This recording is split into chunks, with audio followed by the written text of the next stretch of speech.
اللہ وبرکاتہ۔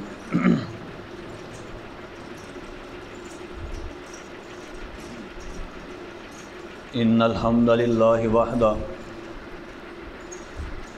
والصلاة والسلام علی من لا نبی بعدہ، اما بعد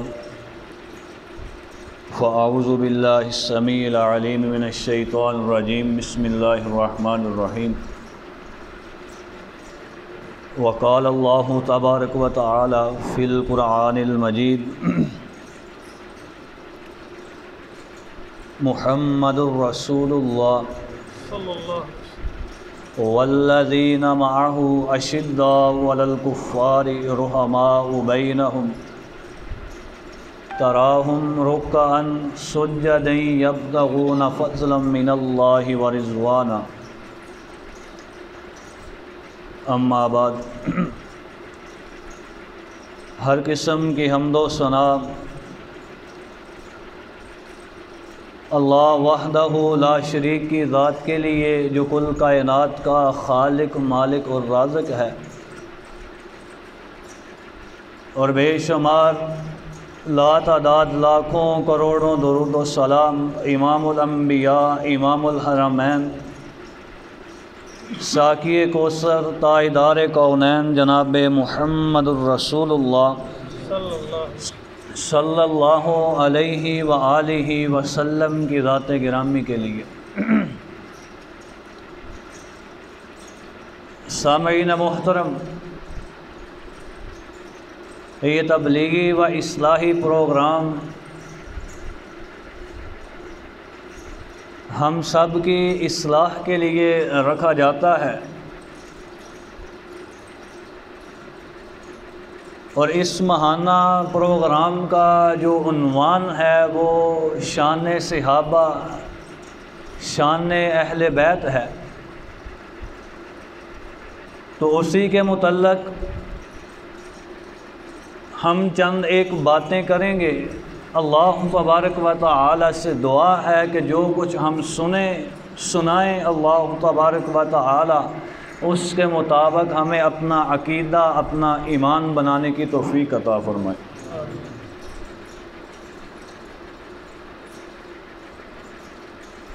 اللہ تبارک و تعالی نے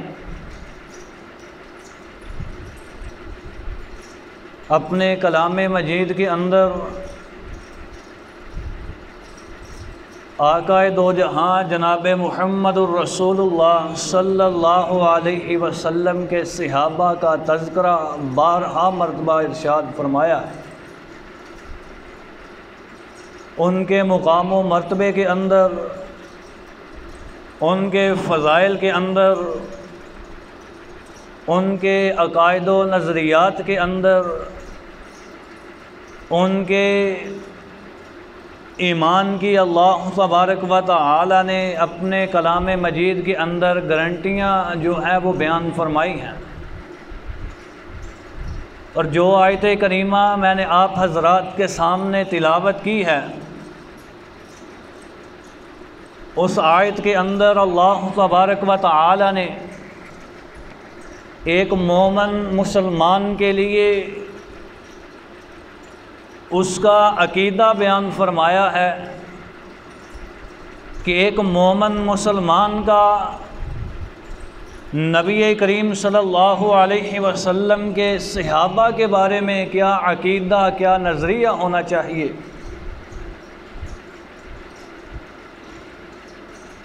کہ اللہ تبارک و تعالی کا فرمان ہے کہ محمد الرسول اللہ صلی اللہ علیہ وسلم والذین معہ، کہ پیارے پیغمبر علیہ الصلاۃ والسلام کے جو ساتھی ہیں، اشداء علی الکفار، وہ کافروں کے لیے ایک سیسا پلائی ہوئی دیوار، ان پر غضب بن کر نازل ہونے والے، ان کے لیے، ان کی جانوں کے لیے وبال بن کے آنے والے، رحماء بینہم، اور آپس کے اندر ایک دوسرے کے لیے جان نثاری کا جذبہ رکھنے والے، رحم دلی کرنے والے، ایک دوسرے کے لیے اپنے آپ کی، اپنے مال کی، اپنی جان کی قربانیاں دینے والے، اپنا اخلاق، اپنا کردار، اپنا چلنا پھرنا، اپنے بھائیوں کے ساتھ، اپنے ساتھیوں کے ساتھ اچھا سلوک، اچھا کردار رکھنے والے، اور پیارے پیغمبر علیہ الصلوۃ والسلام کے صحابہ کے بارے میں رب تعالی نے ایک مومن مسلمان کو جو عقیدہ بنانے کا حکم دیا ہے کہ میرے پیغمبر کے صحابہ کو جب بھی تو دیکھے گا تراہم رکعا سجدا یبتغون فضلا من اللہ ورضوانا، تراہم تو جب بھی ان کو دیکھے گا رکعا، وہ کبھی رکوع کی حالت میں ہوں گے، سجداً کبھی سجدے کی حالت میں ہوں گے، ان کا مقصد رکوع کرنے کا، سجدہ کرنے کا نظریہ کیا ہے؟ یبتغون فضلا من اللہ ورضوانا، کہ وہ اللہ تبارک و تعالی کا فضل اور اس کی رضامندی کو تلاش کرنے میں اپنی زندگی کو گزارنے والے، کہ ایک مومن کا یہ عقیدہ ہونا چاہیے کہ پیغمبر علیہ الصلوۃ والسلام کے جتنے بھی ساتھی ہیں، جتنے بھی رفقاء ہیں، جتنے بھی تلامذہ شاگرد ہیں، وہ تمام کے تمام ان کا نظریہ، ان کا عقیدہ، ان کا مقصد یہ تھا اپنی زندگی کے اندر کہ ہم اللہ تبارک و تعالی کو راضی کر لیں، اس رب کی رضا کے مطابق اپنی زندگی کو گزار لیں، اور اس رب کا فضل، اس رب کی رحمت ہم کو حاصل ہو جائے۔ کہ پیارے پیغمبر علیہ الصلوۃ والسلام کے صحابہ کے بارے میں ایک مومن کا یہ عقیدہ ہونا چاہیے کہ وہ تمام کے تمام اللہ تبارک و تعالی کی ذات پر پوری زندگی اپنا ایمان رکھنے والے تھے، ان سب کو اللہ تبارک و تعالی نے معاف فرما دیا ہے، وہ تمام کے تمام جنتی ہیں، وہ تمام کے تمام اپنی جان، اپنا مال، اپنا گھر بار، اپنی بیوی بچے، اپنا سب کچھ آخری دن تک، آخری لمحے تک اللہ اور اس کے رسول کے لیے اپنا سب کچھ لٹانے کے لیے تیار رہا کرتے تھے۔ اللہ تبارک و تعالی نے پیارے پیغمبر علیہ الصلوۃ والسلام کے صحابہ کے بارے میں ایک مومن مسلمان کا عقیدہ بیان کرتے ہوئے ارشاد فرمایا کہ رضی اللہ عنہم ورضوا عنہ، کہ تمہارا عقیدہ یہ ہونا چاہیے کہ وہ میں رب سے راضی ہو گئے، میں رب ان سے راضی ہو گئے۔ کہ عقیدے کو سمجھ لیں، عقیدہ ایک ایسی چیز ہے کہ جس کے بغیر آپ کی کوئی نیکی، کوئی عمل، کوئی بھی نیک کام اللہ تبارک و تعالی کے ہاں قابل قبول نہیں ہے۔ جب تک ایک بندے کا عقیدہ درست نہیں، اس وقت تک کسی بھی شخص کا کوئی بھی عمل اللہ تبارک و تعالی کے ہاں قابل قبول نہیں ہے۔ آپ دیکھتے ہیں، سنتے ہیں، پڑھتے ہیں کہ کافروں کے بارے میں، یورپوں کے بارے میں، کہ فلاں گورے نے، فلاں کافر نے، فلاں ہندو نے ان لوگوں کے لیے یہ رفع عامہ کا کام کیا ہے، ان کے لیے یہ جو ہے ایک سہولت درکار کی ہے، ان کو یہ سہولت پیش کی ہے، لیکن ان کا عمل کیا اللہ تبارک و تعالی کے ہاں قابل قبول ہے؟ ان کا وہ عمل، وہ نیکی، وہ لوگوں کے ساتھ حسن سلوک، وہ لوگوں کے ساتھ اچھا برتاؤ، رب کے ہاں اس کی کوئی قدر نہیں ہے۔ وجہ یہ ہے کہ ان کا عقیدہ درست نہیں ہے، اور جب تک کسی بندے کا عقیدہ درست نہیں ہوتا اس وقت تک اس کا کوئی بھی عمل اللہ تبارک و تعالی کے ہاں قابل قبول نہیں ہے۔ اور ایک مومن مسلمان کا یہ عقیدہ ہونا چاہیے کہ اللہ وحدہ لا شریک ہے، اس کے علاوہ کوئی اور الہ نہیں، اور محمد صلی اللہ علیہ وسلم رب کے بندے اور اس کے رسول ہیں، اور پیارے پیغمبر علیہ الصلوۃ والسلام کے تمام صحابہ وہ جنتی ہیں، ان کو اللہ تبارک و تعالی نے معاف فرما دیا ہے۔ جنت کے دنیا کے اوپر چلتے پھرتے اللہ تبارک و تعالی نے ان کو جنت کے سرٹیفکیٹ عطا کر دیے ہیں، ان کے لیے مغفرت کے اعلان کر دیے ہیں، ان کی تمام غلطیوں کو، کوتاہیوں کو اللہ تبارک و تعالی نے معاف فرما دیا ہے۔ آج ان کے بارے میں زبان درازیاں باتیں کی جاتی ہیں کہ وہ 3 باقی بچے تھے، بقایا نعوذ باللہ سارے کے سارے مرتد ہو گئے تھے۔ اگر وہ ایسا تھا تو پھر رب نے ان کے ایمان کو ہمارے لیے معیار ایمان کیوں بنایا ہے؟ اگر ایسا تھا تو اللہ تبارک و تعالی نے اپنے کلام مجید میں کیوں ارشاد فرمایا ہے کہ میں نے ان کے دلوں کا امتحان لیا ہے، سوائے میں رب کے تقوی اور خوف کے ان کے دلوں کے اندر کسی کا خوف، کسی کی محبت، کسی کے لیے کوئی بھی ان کے دل کے اندر جگہ نہ تھی سوائے میں رب کے اور میرے پیغمبر کے۔ کہ پیارے پیغمبر علیہ الصلوۃ والسلام کے یار، آپ کے صحابہ وہ ایسے صحابہ تھے، ایسے ساتھی تھے کہ جن کی جان نثاری، جن کی جان فدائی، جن کا پیارے پیغمبر علیہ الصلوۃ والسلام پر اپنا سب کچھ نچھاور کرنا، قربان کرنا، اس کی مثال رہتی دنیا تک کسی کو نہیں ملے گی۔ کہ پیارے پیغمبر علیہ الصلوۃ والسلام کے صحابہ، آپ کے وہ ساتھی، وہ کیسے جانثار تھے۔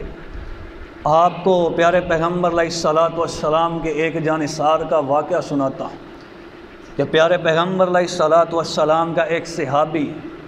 کہ جن کو ابو عبیدہ بن جراح رضی اللہ تعالی عنہ کے نام سے جانا جاتا ہے، کہ جن کے بارے میں یہ مشہور تھا کہ پیارے پیغمبر علیہ الصلوۃ والسلام ھذا امین الامہ، کہ یہ میری امت کا امانت دار ہے۔ ابو عبیدہ بن جراح رضی اللہ تعالی عنہ، غزوہ بدر کا موقع ہے۔ ابو عبیدہ بن جراح رضی اللہ تعالی عنہ نبی کریم صلی اللہ علیہ وسلم کے ساتھ غزوہ بدر کے اندر موجود ہیں، دونوں طرف لشکر آمنے سامنے کھڑے ہیں۔ یہ اسلام کا سب سے پہلا معرکہ کہ ایک طرف مومن دوسری طرف کافر ہیں، ایک طرف اگر بھائی ہے تو دوسری طرف بھی بھائی ہے، اگر ایک طرف والد ہے تو دوسری طرف بیٹا ہے۔ دونوں لشکروں کا آپس کے اندر خونی رشتہ، خونی جو ہے وہ تعلق ہے، دونوں آپس کے اندر رشتہ دار ہیں، خونی تعلق والے ہیں، آج اپنے آمنے سامنے موجود ہیں۔ کس کے لیے؟ لڑنے کے لیے، ایک دوسرے کی جان لینے کے لیے دونوں لشکر آمنے سامنے موجود ہیں۔ دین اسلام کا پہلا لشکر، اس لشکر کے اندر پیارے پیغمبر علیہ الصلوۃ والسلام کا ایک جانثار، آپ کی ذات پر رب کے دین کی خاطر اپنا سب کچھ قربان کرنے والا، دوران جنگ، دوران معرکہ اپنے والد سے آمنا سامنا ہو جاتا ہے۔ والد کافروں کی طرف سے آیا ہے۔ ابو عبیدہ بن جراح رضی اللہ تعالی عنہ دین اسلام کا پہلا معرکہ لڑنے کے لیے پیارے پیغمبر علیہ الصلوۃ والسلام کی محبت کو اپنے دل میں لیے، پیارے پیغمبر علیہ الصلوۃ والسلام کی ذات کی خاطر جو ہے وہ اپنی جان قربان کرنے کے لیے اپنے والد کے ساتھ جب آمنا سامنا ہوتا ہے، والد نے ابو عبیدہ بن جراح رضی اللہ تعالی عنہ کو کہا کہ اے ابو عبیدہ واپس پلٹا، اپنے آباء و اجداد کے دین کو واپس قبول کر لے، چھوڑ دے محمد صلی اللہ علیہ وسلم کے کلمے کو، دین اسلام کو چھوڑ کر اپنے آبائی جو ہے دین اس پر واپس آ جا، تیرے لیے یہ بہتر ہوگا۔ ادھر ابو عبیدہ بن جراح رضی اللہ تعالی عنہ بھی اپنے والد گرامی کو دعوت دیتے ہیں کہ آپ اس جو ہے وہ ایک برا عقیدہ، یہ بتوں کی پوجا کرنا، بتوں کی عبادت کرنا، اس کو چھوڑ کر دین اسلام کی طرف آ جائیں، ایک رب کی عبادت کو اپنا لیں، ایک رب کو اپنا الہ، اپنا مشکل کشا، اپنا رازق مان لیں۔ پیارے پیغمبر علیہ الصلوۃ والسلام کا کلمہ پڑھ کر آپ کی غلامی کو اپنا لیں۔ دونوں طرف سے دعوت جاری ہے۔ جب دعوت سے کام نہ بنا، والد نے اپنی تلوار کو لہرایا، ابو عبیدہ بن جراح رضی اللہ تعالی عنہ پر حملہ کرتے ہیں، لیکن ابو عبیدہ بن جراح رضی اللہ تعالی عنہ اس حملے سے بچ جاتے ہیں، اپنی تلوار کو لہرا کر اپنے والد کی گردن کی طرف اس کو لے آتے ہیں، اپنے والد کی گردن پر مار کر اس کی گردن کو تن سے جدا کر دیتے ہیں۔ کس وجہ سے، کس مقصد سے کہ چشم فلک نے یہ منظر بھی دیکھا ہے کہ بدر کی سرزمین ہے، ایک بیٹا اپنے والد کی گردن پر تلوار چلا کر اپنے والد کی گردن کو اس کے تن سے جدا کر دیتا ہے۔ کس وجہ سے، کس مقصد سے؟ اللہ تبارک و تعالی نے اسی وقت جبرائیل امین کو بھیجا کہ جا میرے پیغمبر کو اس بات کی اطلاع، اس بات کی خوشخبری دے دے کہ لا تجدوا قوما، کہ آپ اس کائنات کے اندر ایسی قوم نہیں پائیں گے کہ جو قوم اپنے رب کی خاطر، اپنے پیغمبر کی خاطر اپنے باپ دادوں کی دشمن بن گئی، اپنی بیوی، اپنے بیٹوں، اپنے بھائیوں کی دشمن بن گئی، اپنا کاروبار، اپنا سب کچھ چھوڑ کر ایک رب کی خاطر، ایک رب کی رضامندی کو حاصل کرنے کے لیے، اس کی خوشنودی کو حاصل کرنے کے لیے اپنا سب کچھ قربان کرنے کو تیار ہیں۔ ایسی قوم آپ اس کائنات کے اندر نہیں پا سکتے۔ آج ہم ذرا دیکھیں، ہم باتیں تو بڑی بڑی کرتے ہیں، ہم دعوے تو بڑے بڑے کرتے ہیں کہ ہم یہ کرتے ہیں، ہم پیارے پیغمبر علیہ الصلوۃ والسلام سے محبت بھی کرتے ہیں، ہم مسلمان بھی ہیں، دین اسلام کا دعویٰ کرنے والے بھی ہیں، لیکن ایک بھی کام ہمارا مسلمانوں والا نہیں ہے کہ ہمارے گھروں کا حال یہ ہے کہ ہمارے گھروں کے اندر، ہمارے گھر آج سینما ہال بنے ہوئے ہیں، ہم اپنے گھروں سے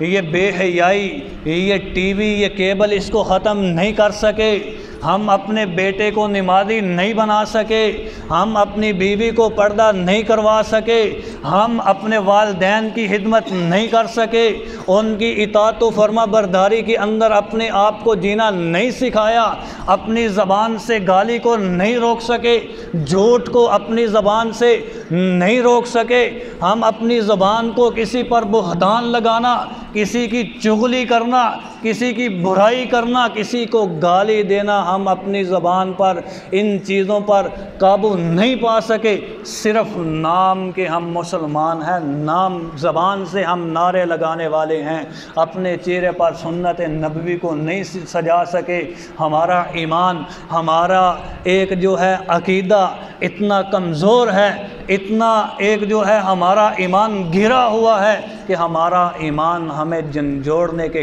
قابل نہیں کہ تیرا رستہ کیا ہے، تیرا مقصد کیا ہے، تیرا نظریہ کیا ہے، اور وہ جا کس طرف رہا ہے۔ لیکن وہ جماعت، وہ گروہ کہ جس کو صحابہ اکرام رضوان اللہ علیہ اجمعین کے نام سے جانا جاتا ہے، انہوں نے جو قربانیاں، جو پیارے پیغمبر علیہ الصلوۃ والسلام کی ذات پر قربان کیا ہے، اگر آج ہم سوچیں تو ہم اس میں سے صفر سے بھی نچلے درجے پر ہیں کہ وہ نبی کریم صلی اللہ علیہ وسلم کے ساتھ محبت کرنے والے، آپ پر اپنی جان، اپنا مال، اپنا سب کچھ قربان کرنے والے، نبی کریم صلی اللہ علیہ وسلم کی زبان سے نکلنے والا ہر کلمہ اس کو اسی وقت پورا کرنے والے، اسی وقت اس کے سامنے اپنی گردن کو جھکانے والے، پیارے پیغمبر علیہ الصلوۃ والسلام کی محبت کی خاطر اپنی جان کو قربان کرنے والے کہ نبی کریم صلی اللہ علیہ وسلم کا ایک جانثار ہے گلے کے اندر پھانسی کا پھندا ڈالا ہوا ہے، جو ہے کافروں کے ہاتھوں کے اندر ہے، کافروں نے گلے کے اندر پھانسی کا پھندا ڈالا ہے، جسم پر نیزے مار مار کر جسم کے اندر سوراخ کر دیے گئے ہیں، سولی پر لٹکایا ہوا ہے۔ کہا کہ اے محمد صلی اللہ علیہ وسلم پر اپنی جان کو قربان کرنے والے، اے نبی کریم صلی اللہ علیہ وسلم کی محبت کا نعرہ لگانے والے، ایک طریقہ ہے اگر تو اپنی جان کو بچانا چاہتا ہے تو بچا لے۔ کہا کیا طریقہ ہے؟ کہا اپنی زبان سے صرف یہ نکال دے کہ ہائے کاش کہ آج میری جگہ محمد الرسول اللہ صلی اللہ علیہ وسلم ہوتے۔ وہ صحابی، وہ میرے پیغمبر کا جانثار، اس کے الفاظ سنیے کیا کہتا ہے کہ او ظالمو، تم نے یہ سوچ بھی کیسے لیا کہ ایک نبی کا جانثار، اس کا جو ہے وہ ساتھی، اس کا غلام اپنے گھر کے اندر آرام سے لیٹا ہو اور اس کے آقا کے پاؤں کے اندر ایک کانٹا بھی چبھ جائے، وہ پیغمبر کا جانثار یہ بھی برداشت نہیں کر سکتا، اور تو کہتا ہے کہ آج میری جگہ نبی کریم صلی اللہ علیہ وسلم ہوتا۔ تو وہ اس قدر نبی کریم صلی اللہ علیہ وسلم کے ساتھ محبت کرنے والے، آقا علیہ الصلاۃ والسلام پر اپنی جان، اپنا سب کچھ قربان کرنے والے، اللہ تبارک و تعالی نے ان کو یہ شان، یہ مرتبہ، یہ منصب عطا کیا ہے کہ رضی اللہ عنہم ورضوا عنہ، کہ میں ان سے راضی ہو گیا اور وہ مجھ سے راضی ہو گئے۔ فَإِنْ آمَنُوا بِمِثْلِ مَا آمَنْتُمْ بِهِ فَقَدِ اهْتَدَوْا، یہ رب نے ان کو ایک منصب، ایک فضیلت، ایک مقام عطا کیا ہے کہ رہتی دنیا والوں کے لیے ان کے ایمان کو معیار ایمان بنا دیا کہ جب تک تم ان صحابہ جیسا ایمان نہیں لے کر آؤ گے اس وقت تک تمہارا ایمان قابل قبول نہیں ہے۔ اللہ تبارک و تعالی سے دعا ہے کہ اللہ تبارک و تعالی ہمیں نبی کریم صلی اللہ علیہ وسلم کے صحابہ سے دل و جان سے محبت کرنے کی توفیق عطا فرمائے، ان کی محبت کو، ان کے عقیدے کو اپنے دل کے اندر بسانے کی توفیق عطا فرمائے، اپنی زندگی کو آقا علیہ الصلاۃ والسلام کے اسوہ حسنہ کے مطابق اور پیارے پیغمبر علیہ الصلاۃ والسلام کے صحابہ کے طور طریقے کے مطابق اپنی زندگی کو گزارنے کی توفیق عطا فرمائے، جب تک زندہ رکھے ایمان کی حالت میں اسلام پر زندہ رکھے، جب بھی موت دے میدان جہاد کے اندر شہادت کی موت عطا فرمائے۔ وآخر دعوانا ان الحمد للہ رب العالمین۔